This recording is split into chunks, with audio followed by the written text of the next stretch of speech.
সকাল 7:30 8টা বাজে, তাও মনে হচ্ছে যেন সন্ধ্যা। বৃষ্টিমুখর সকাল থেকে শুরু করলাম আজকের ভিডিওটি। আসসালামু আলাইকুম, আপনারা সবাই কেমন আছেন? প্রথমেই মুড়ি কটা ভেজে নিয়েছিলাম, বৃষ্টিতে নরম হয়ে গিয়েছিল। যা হোক, এবার আমি সকালে রুটি করার জন্য রুটির আটা মেরে নিচ্ছিলাম। আর এই যে এদিকে দেখেন, মনে হচ্ছে যেন সন্ধ্যা হয়ে আসছে, বৃষ্টি পড়তেই আছে।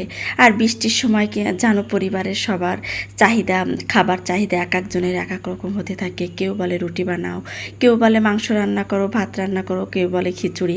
আমাদের বাড়িতে অবশ্য খিচুড়িটা কেউ তেমন খেতে চায় না, তাই আমি রুটি করলাম। আর রুটি দিয়ে খাওয়ার জন্য কিছুটা মাংস চড়িয়ে দিলাম। আমি অবশ্য মাংস কাটাচেরা করে বসিয়ে দিয়েছি, ঝালটা একদম আস্তে আস্তে দিয়েছি, তাই কিন্তু অনেক ঝাল হয়ে গিয়েছিল।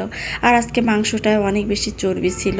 এত চর্বিওয়ালা মাংস আমরা একদমই পছন্দ করি না। তারপর আর কি করা, হাঁড়িটা ঢাকনাটা ভালো আটতেছিল না, খুলে খুলে যাচ্ছিল, ভাব ঢুকতেছিল, তাই আমি হাঁড়িটা পাল্টে অন্য একটা ঢাকনা দিয়ে নিলাম। আর এই যে পেঁপে দিয়ে কিন্তু আজকে আমি গরুর মাংসটা রান্না করলাম। দেখতে দেখতে কিন্তু আমার ঝোলের পানিটাও অফ ক্যামেরায় দিয়ে দিয়েছিলাম, আর মাংসটাও কিন্তু সেদ্ধ হয়ে গেছে।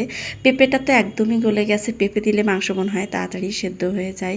যাই হোক, দেখতে দেখতে কিন্তু আমার মাংসটা রান্না হয়ে গেল।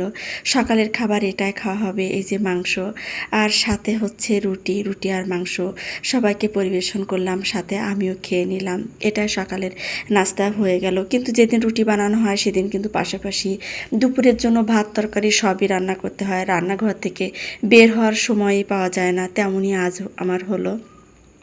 রুটি শেষ করার পরপরই যে দুপুরের জন্যে ভাত, আর পাশাপাশি আরেকটা তরকারি বসিয়ে দিলাম হাতে মাখা করে আর কি।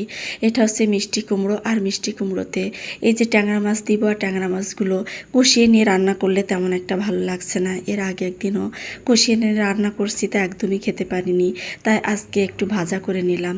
আর এই মিষ্টি কুমড়ার তরকারিটা একটু কষিয়ে নিয়ে আর কি, হালকা আর কি কষিয়ে নিয়ে মাছগুলো, ভাজা মাছগুলো একে একে দিয়ে দিলাম। কিছুক্ষণ জাল দেওয়ার পর কিন্তু দেখলাম যে এই যে একদমই তরকারিটা সিদ্ধ হয়ে গেছে।